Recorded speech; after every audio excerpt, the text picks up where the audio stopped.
Hello, folks. I'm Alex, and these are my favourite and least favourite books of 2022. Okay, so let's start with the least favourite and get the duffers out of the way. These are by no means all bad books. They're just books that I didn't particularly like. As with everything, it's all about opinion. So if some of these happen to be your favourite books, no offence meant, they're just not necessarily for me. As a note, I read 46 books last year. I set myself a reading challenge to read 40 books in the year, which was quite a big challenge for me because I think I hadn't even read that much in the past 10 years combined. So yeah, I beat it with 46 books. But rather than go through all the 46 books, which would take me quite a while because I can't help but ramble about things, I thought I would limit it down to my favourite 5 and my least favourite 5. So my least favourite ones, I completed all of these. There are some DNFs that I had for last year, which they were ones which I just kind of went nope for, part way through. So I have no problem with DNFing things if I'm not enjoying them. Or if I just think, yeah, not bored with this. But these on the least favourite are all ones that I actually finished. So without further ado, let's get into them. Number 5 is The Hill by Iain Wright, which is the first in a series called The Spread. Yeah, it was short. There was a lot of fun elements to it. It's about a group of lads who go away for a kind of a sort of stag do type weekend, in a cottage in the middle of nowhere, I think Scotland, if I remember rightly. And there's a hill behind the cottage, and something lands on the hill, potentially from outer space, and it's carrying some sort of alien type biological thing, and essentially they get infected and they turn into kind of monsters essentially, and they're trapped in this cottage. Yeah, it was to say it was a fun concept. Just the writing style for me just wasn't necessarily my cup of tea, and I didn't like the characters. That was the problem. Maybe one of them I did like and feel for, but the majority of them I just found quite irritating. So I think that's probably why I didn't really enjoy the story quite so much. I did about reading the next one in the series to see if I could to see if it kind of picked up a bit, and I may still go back and do that. It wasn't one where I kind of went, yeah, this is rubbish. It was one where I kind of went, oh, this could be a bit more for me if the characters were more my cup of tea. But I might try it at some point in the future. But yeah, it was a bit. I found it a bit disappointing that I kind of felt like I wanted to enjoy it more. Next up, number 4 is one that I had very high hopes for based on recommendations and reviews, and that is A Head Full of Ghosts by Paul Tremblay. Yeah, I think maybe I was overhyped on it. It had a quote from Stephen King on the front cover, which is always liable to like suck me in. But I think actually looking back on it, I think I read it kind of probably around August, September last year. Looking back on it now with a bit of distance, I think what tainted it so much for me was the fact it was an audiobook, and I found the narrator, certainly for the primary character, who is a young girl, being told from the perspective of a younger sister of the older sister who is possessed. It's about possession, or potentially possessed. I just found the rendition of that character extremely irritating, and you've got to, I think, be able to kind of get on board with that character and like that character to a certain extent, and I just didn't. And I thought the concept was excellent, and the writing's decent, the writing's good, but I think it was one where actually if I'd read it rather than listened to it, I may have felt differently about it. But unfortunately now it's one of those instances, and I don't have many of them, where the narrator just a narrator of an audiobook makes it or breaks it. And usually for me, I find that it's positive, but the odd occasion they break it, and I think this is one of those occasions. So yeah, I can't necessarily say it's not a bad book by any means, but I think it was to a certain extent ruined for me by the narrator. Okay, in at number 3 was Hannibal by Thomas Harris. And this was like disappointment factor, really. As you'll see when we get to my favourites, there's a Thomas Harris on there. So it's not Thomas Harris's writing or anything like that. It was the fact that this is the third in the series, and I just felt that it was the ending that did it for me, really. The ending broke me. The decisions of the main characters, how they ended up, what their situation was at the end, etc. just didn't ring. It just didn't fit right for me. It's just it was very much one of those, we followed these characters through 2-3 books, and for me it was just like they would not do that. It just felt jarring, really jarring, and it just was really disappointing, considering that I'd loved the previous 2 books in the series, in the Hannibal Lecter series. And yeah, it was just a real disappointment, that one. Number 2 is Horrorstor by Grady Hendrix. Another one that I'd heard really good things about was modern horror. Bear in mind, my horror experience is very much more of the sort of the 1970s, 80s horror sort of tradition, both in terms of American authors and some British authors like James Herbert, Clive Barker. That's the stuff I really love, and I'd not read much modern horror, so this was one of my first forays into more recent writings, and I loved the concept of this. I think the concept of it was brilliant. Again, this was an audiobook, good narration, and I loved the concept of it. I loved the way that it was structured, and from what I hear, I think hearing what other people's thoughts on Grady Hendrix writing is that the concept is always really interesting. But I just, again, it was another one where the characters annoyed the hell out of me. And I think maybe I'm just not the demographic for that one. I think maybe I'm a little bit old for it. And I'm not old by any means, but I think if I was in my 20s, maybe I'd kind of get on board with it a bit more. But I'm 41, but I'm kind of going on 60. I'm kind of that kind of person. I'm a little bit older in terms of some of the stuff that I like. So it annoyed me a bit. And again, the concept was great. The beginning was kind of intriguing, but then it kind of gradually just kind of, for me, just kind of fell down as it kind of went on.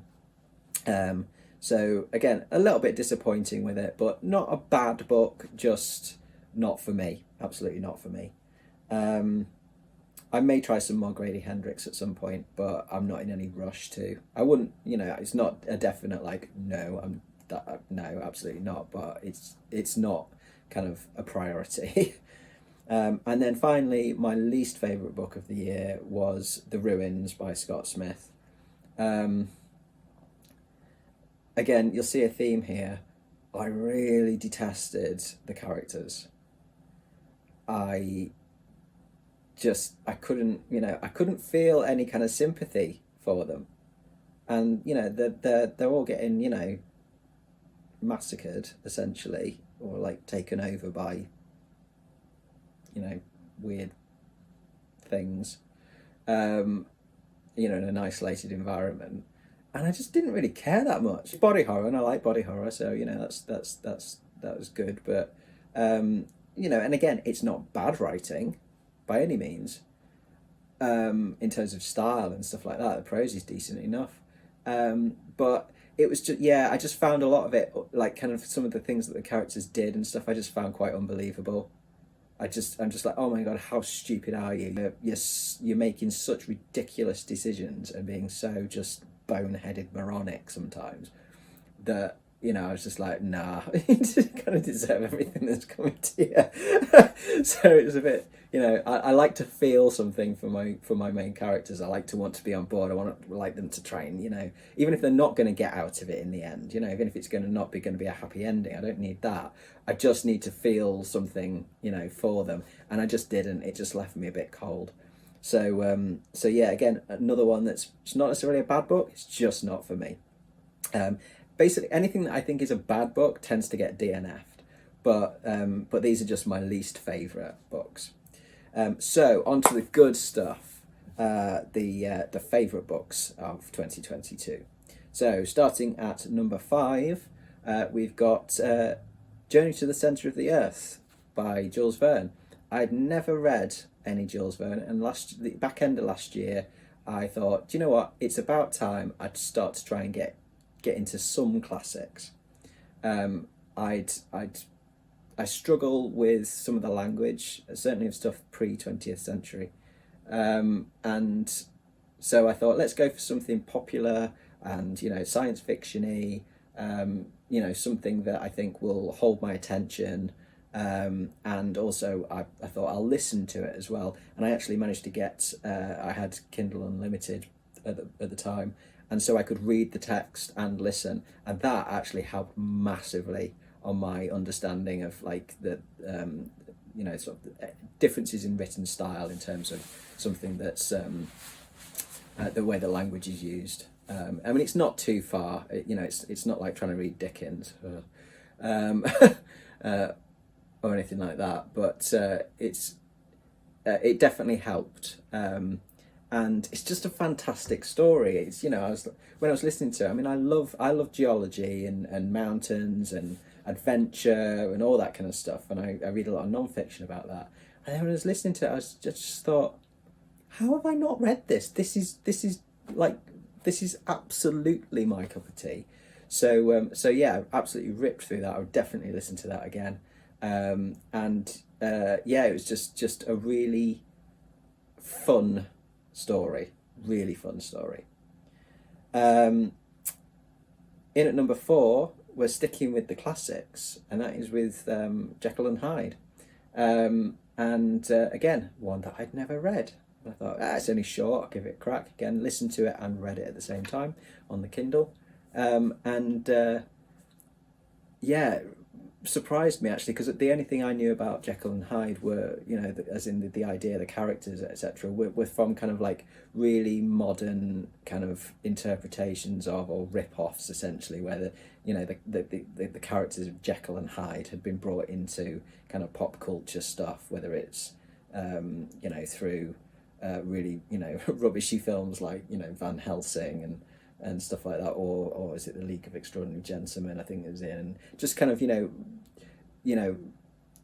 twisted kind of versions of the idea of Jekyll and Hyde. So when I read the actual original story, it's very different to what I was expecting, but I just really loved the examination of that split between the good and the bad, and the what's inside all of us in terms of the dark thoughts and the light thoughts, and that kind of conflict within that inner conflict, and that kind of an interesting analysis of or interpretation of that kind of mind essentially. And it, I enjoyed the way it was told. I enjoyed the characters in it. I thought the descriptive elements of it in terms of the places, etc., were evocative. And yeah, it was a real nice surprise, that one. Again, another one I would definitely read again. Okay, in at number 3, my third favourite book of 2022 is Silence of the Lambs by Thomas Harris.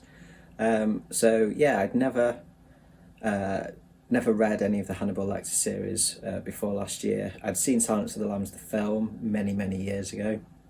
But my sister recommended I read or listen to Red Dragon, which I did back in January 2022, which I really enjoyed. And then I went straight on to Silence of the Lambs. And this has gone on to my top books of all time list. I loved this. I absolutely ploughed through this. It was one of those where, like, every moment I had free, I wanted to listen to it. I wanted to get further into it. I absolutely loved the character of Starling. I think she's a fascinating character. Lecter's a fascinating character too, of course, but it's Starling that really kind of grabbed me. Yeah, I think the pacing in it was excellent, and it was just a really kind of fun. Sounds strange to say something about serial killers fun, but kind of, it was an entertaining ride, really entertaining ride. It had, I really liked the tone of it, yeah, it really grabbed me. And I actually went back and watched the film again after I'd finished it, and I still love the film, but the book for me is way better, so much better. Which is why it was so disappointing when I then got onto Hannibal, and just found that not to be anywhere near as good. But yeah, so number 3 is Silence of the Lambs. Number 2 is The Stand by Stephen King. I'm still currently trying to work my way through Stephen King's back catalogue, and I'd read, quite a lot of the King classics, if you like, but I'd never got round to The Stand. I think probably because of the size of it was quite daunting.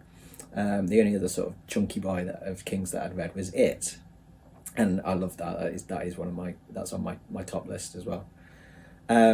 So yeah, so I knew I had a chunk of time where I'd be able to devote, the 40-something hours to The Stand that was required for the listening, for the Audible. And dug into it, and yeah, very different from what I expected. Much slower pace than a lot of the King books that I've read, and just very different tonally. But I really enjoyed the kind of the story of how everything happens. The outbreak of this disease, this super flu. I then really liked the kind of the way it looks at how people react in those situations. One of the reasons I love King so much is because of the character work. The plots are usually, good and interesting and well paced, but it's the characters that I read King for. It's the slice of life stuff that I like from King, and this was no different. The character work was fantastic. Some great sort of ensemble stuff. I like stuff where he gets kind of a group together, and it's about them trying to survive. And lots of different characters from different backgrounds. Everybody has to kind of come together, and yeah, very engaging in terms of the way it looks at kind of those who want to survive by kind of rebuilding and looking at the positives and trying to get back to some semblance of a good society where everybody's taken care of, and those that just want to like go crazy, be chaotic, kind of do all the horrible things that they weren't able to do before that they was in a lawless society. And the introduction of the Man in Black as well, who's a real real good dark character, yeah, it was despite its length, it engaged me throughout. There was never any point in it where I felt that it was kind of losing me, or that I was kind of like, oh, come on, Stephen, just get past this bit. Let's get back into the story. No, it was all of it was really, really enjoyable. It hasn't knocked it off my top spot of Stephen King novels. But it's definitely up there. I can see why a lot of people list it as their top Stephen King. Thoroughly enjoyable, and I will definitely listen to it again when I have time. And then at number one, my favourite book of the year, which was a complete surprise to me, is Project Hail Mary by Andy Weir. I picked this up on a whim, I think in an Audible sale, and I picked it up because I liked the film of The Martian. I liked the story, and I thought, yeah, I want to try some more sci-fi, and I'd seen that this got good reviews, great reviews in a lot of cases. I thought, yeah, I'll give it a crack, and just absolutely loved it. Again, it was another one where I was, every moment I had free, I wanted to listen to this book. But at the same time, and this is the test of a really good book for me, is that whilst I wanted to keep going with it, I was also acutely aware of there would come a point when it finished and I would be really sad that it had finished. It was, funny, poignant, sad, hopeful. It had me, virtually in tears, both through laughter and kind of, just being moving. I won't give anything away. The friendship that is featured in it is just brilliant. The way that it's written is wonderful, and I have to say that I think I would have loved this had I read it either as a digital book or as a physical book, but the narration by Ray Porter is just top notch. I think I've not listened to anything else that he's narrated, although I do have some stuff in my Audible library ready, ready and waiting. But for this book particularly, this is my absolute favourite performance on any kind of audiobook. He's knocked Will Patton off the top spot, and I love Will Patton's readings of the Mr. Mercedes trilogy and The Outsider, of Stephen King's. And he'd been at number one for a while. But yeah, this reading was he got it. He really got it. He got the humour, and he got the emotional parts, etc. It was just masterful, I think. So yeah, that was definitely it was definitely the favourite reading experience of last year, or listening experience of last year. But I think it's got to be one of my favourites of all time, any kind of book experience. I'm desperate to kind of listen to it again, even though I only got through it a couple of months ago. But I think it's going to be one of those comfort reads or comfort listens. It's like when you're feeling ill and you just want to curl up on the sofa under a blanket and stick on a comfort movie. Like for me, it's one of my childhood movies, like Flight of the Navigator or Home Alone or something like that. This is that to me. I'll just curl up and stick that on and just lose myself in that again. So yeah, Project Hail Mary, complete surprise for me, but absolutely by far and away my favourite book of 2022. So thank you for sticking with me through the video. If you've read any of these and have the same sort of reaction or very different reactions, I do like differing opinions. I do like to hear different opinions on stuff. Please keep it respectful, but I want a discussion. So please drop your comments down below, and you know, if you enjoyed this video, give us a like. Maybe think about giving us hitting that subscribe button for more content coming up very soon. But for now, I will sign off. So from me, that's ta-ra.